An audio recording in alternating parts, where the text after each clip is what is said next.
नमस्कार मित्रांनो, साई प्रभा या चॅनलमध्ये आपलं स्वागत आहे। मित्रांनो, आपण पाहत आहोत श्रीमद दासबोध।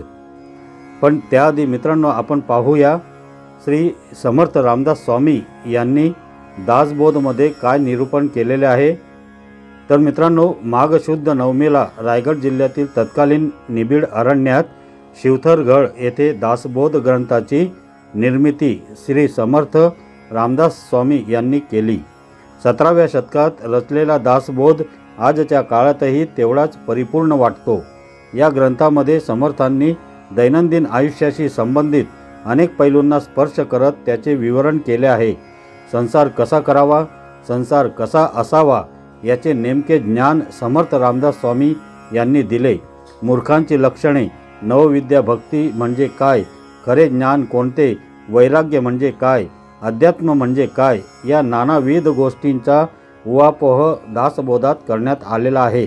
दैनंदिन जीवनाशी संबंधित असणाऱ्या शेकडो विषयाचे विवेचन रामदास स्वामींनी दासबोध ग्रंथात केले आहे। दासबोध हा ग्रंथ एकूण 20 दशकांमध्ये विभागलेला आहे। प्रत्येक दशकात 10 समास आहेत। यातून रामदास स्वामींनी संसारिकांना, साधकांना, निस्पृहांना, विरक्तांना, सर्वसामान्यांना, बालकांना, प्रौढांना, सर्व जाती पंथ धर्माच्या स्त्री पुरुषांना आणि मानवी मनाला उपदेश केलेला आहे। आपल्या आयुष्याला योग्य वळण लागावे आणि रामरायाच्या कृपेने मार्गक्रमण करावे यासाठी अनेक भाविक दासबोधाचे पारायण करतात। तर मित्रांनो, आपणही आपल्या आयुष्याला योग्य वळण लागावे आणि रामरायाच्या कृपेने मार्गक्रमण करावे यासाठी आपणही या ग्रंथराज दासबोधाचे श्रवण करूया। तर पुढील दशक आहे दासबोध दशक दुसरा, समास 8वा, सद्विद्या निरूपण। आता परमशुद्ध व अति उत्तम अशी सद्विद्येची लक्षणे वर्णन करून सांगतो, ती श्रोत्यांनी ऐकावी। त्यांच्या संबंधी विचार केला असता आपोआपच ती अंगी बांधतात। जो सद्विद्या युक्त पुरुष असतो तो विशेष उत्तम गुणांनी युक्त असतो। त्याचे गुण ऐकूनसुद्धा परम संतोष वाटतो। तो भाविक, सात्विक, प्रेमळ, शांती, क्षमा व दया यांनी युक्त, लीन, कार्य करण्यात तत्पर आणि केवळ अमृतासारखी मधुर वचने बोलणारा असतो। तो परम सुंदर, परम चतुर, परम बलवान आणि परम धैर्यशील असून परम संपन्न असून अत्यंत उदार असतो। तो परम ज्ञानी, परम भक्त, महापंडित असून विरक्त आणि महातपस्वी असून अत्यंत शांत असतो। तो उत्तम वक्ता असून अनासक्त असतो। सर्वज्ञ असून लोकांना आदर देणारा असतो आणि श्रेष्ठ असूनही अत्यंत नम्रपणे सर्वांशी वागणारा असतो। तो राजा असूनही धार्मिक असतो। शूर असूनही विवेकी असतो। तरुण असूनही अत्यंत नीती नियमाने वागणारा असतो। तो वडीलधाऱ्यांना मानणारा, कुळधर्म कुळाचार पाळणारा, युक्त आहार घेणारा व कुठल्याही विकाराच्या अधीन न होणारा, वैद्यक विद्या जाणणारा, परोपकारी व ज्याच्या हातावर यशाचे प्रतीक असे कमलाचे चिन्ह आहे असा असतो। उत्तम कार्यकर्ता असून तो निरभिमानी असतो। उत्तम गाणारा असून भगवत भक्त असतो। वैभव संपन्न असून अति आदराने भगवत भजन करणारा असतो। तो तत्वज्ञानी असून उदासीन म्हणजे विरक्त असतो। बहुश्रुत असूनही सज्जन असतो आणि राजाचा मंत्री असूनही सद्गुण संपन्न व नीतिमान असतो। तो पवित्र पुण्यशील साधू असून शुद्ध अंतकरणाचा कृपाळू व धर्मात्मा असतो। स्वधर्मनिष्ठ, निर्मळ कर्मनिष्ठ, निष्काम कर्मयोगी व निर्लोभी असून तो अनुतापाने विशुद्ध अंतकरणाचा झालेला असतो।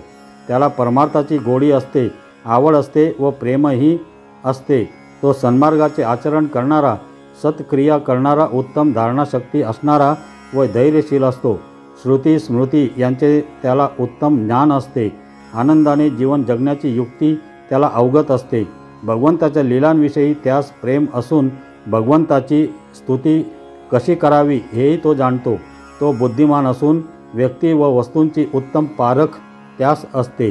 तो नेहमी सावध असून वेळ प्रसंग पाहून वागणारा, रीतीने व प्रमाणात तर्क जाणणारा, संत साहित्याची आवड असणारा, नेमनिष्ठ व पारदर्शी, कुशल, चपळ व नाना प्रकारच्या उत्तम गुणांनी संपन्न असतो। कोणाचा किती आदर करावा कोणाचा कसा सन्मान करावा यातील तारतम्य तो जाणतो. कुठल्या वेळी कशा प्रकारे वागायचे हे वेळ प्रसंग पाहून तो अचूक जाणतो. कार्यकारण संबंधाची त्याला उत्तम जाण असते. तो चतुर असून बोलका असतो. तो सदा सावध कार्यरत असून साधक वृत्तीनेच राहतो. वेदादी शास्त्रांचा उत्तम व्यासंगी असून शब्दज्ञान व आत्मानुभव दोन्ही असल्याने दुसऱ्यास ज्ञानविज्ञानाचा निश्चयात्मक बोध तो करून देऊ शकतो. तो तीर्थक्षेत्रात वास करणारा व नाना मंत्रांची पुरच्चरणे करणारा, दृढव्रती, शरीर कष्टाची तमा बाळगणारा व इंद्रिय निग्रह करून उपासना करणारा असतो. तो नेहमी सत्य भाषण करणारा, शुभ बोलणारा, आपले वचन एकनिष्ठेने पाळणारा व कोमल शब्द उच्चारणारा असतो. सदा सर्व काळ तो निश्चयात्मक व दुसऱ्यास सौख्य होईल असेच बोलतो. त्याच्या सर्व वासना तृप्त झालेल्या असतात. योगाचे सखोल ज्ञान त्याला असते आणि त्याचे व्यक्तिमत्व भव्य आणि सुप्रसन्न असते. तो वैराग्य संपन्न असूनही सौम्य व सात्विक असतो. तसेच निष्कपटी निर्व्यसनी असून नेहमी शुद्ध मार्गाचे अनुसरण करणारा असतो. तो चतुर असून संगीताचा उत्तम जाणकार व गुणग्राही असतो. तो निरपेक्ष असून लोकसंग्रही असतो व सर्व प्राणी मात्रांशी मित्रत्वाने व सरळतेने वागणारा असतो. द्रव्याचे, पतिपत्नी संबंधाचे, न्याय अन्यायाचे, अंतकरणाचे तसेच प्रवृत्ती व निवृत्ती म्हणजे प्रपंच व परमार्थातील पावित्र्य अशी सर्व प्रकारची शुचिता त्याच्या ठिकाणी निस्संग वृत्तीमुळे दिसून येते. तो मित्रत्वाच्या भावनेने नेहमी परहित तत्पर असतो. मधुर वाणीने लोकांच्या दुःखाचे तो हरण करतो. सामर्थ्य संपन्न असल्याने दुसऱ्यांचे संरक्षण करतो आणि पौरुष संपन्न असल्याने सर्व जगाचा मित्र बनतो. सर्वसमावेशक विशाल बुद्धीमुळे तो उत्तम वक्ता असतो व म्हणून सर्व संशयाचे तो निरसन करू शकतो. स्वतः अत्यंत विद्वान व ज्ञाता असूनही तो उत्तम श्रोताही असतो. म्हणजे दुसऱ्याचे म्हणणे तो आदराने ऐकूनही घेतो. कथा निरूपणाच्या प्रसंगी प्रत्येक शब्दाच्या अर्थाकडे त्याचे बारीक लक्ष असते. वादविवाद टाळून संवाद करणे त्याला जमते. तो निस्संग वृत्तीचा असल्याने कुठलीही उपाधी आपल्या मागे लावून घेत नाही. तो भलती आशा कधी बाळगत नाही व कुणावर कधी क्रोधही करीत नाही. असा तो सदा निर्मत्सरी व निर्दोष असतो. तो संदेहरहित विमल ज्ञानाने युक्त असतो. अत्यंत समाधानी वृत्ती असून भगवंताचे भजन करतो. सिद्ध झाला असूनही तो अत्यंत सावधपणे साधनाचे रक्षण करीत एखाद्या साधकाप्रमाणेच राहतो. तो आत्मरूपाने सर्वांशी एकरूप झालेला असल्याने त्याच्याकडे पाहिले असता मूर्तिमंत सुख वा संतोषच त्याच्या रूपाने प्रकट झाले आहेत असे वाटते.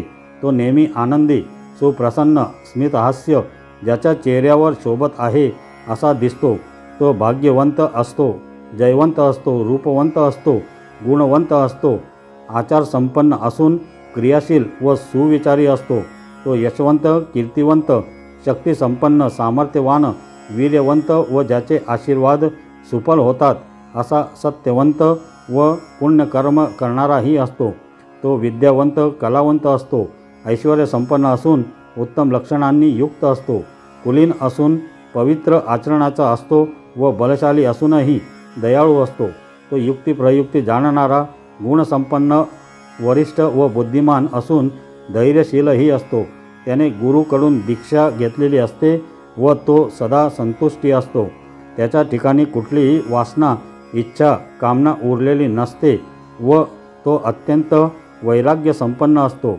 असो, याप्रमाणे येथे जे उत्तम गुण सांगितले आहेत ते सद्विद्येचे लक्षण असून त्यांचा अभ्यास करता यावा म्हणूनच त्यांचे थोडेसे वर्णन केले आहे. रूपाचे सौंदर्य हे काही अभ्यासाने प्राप्त होत नाही.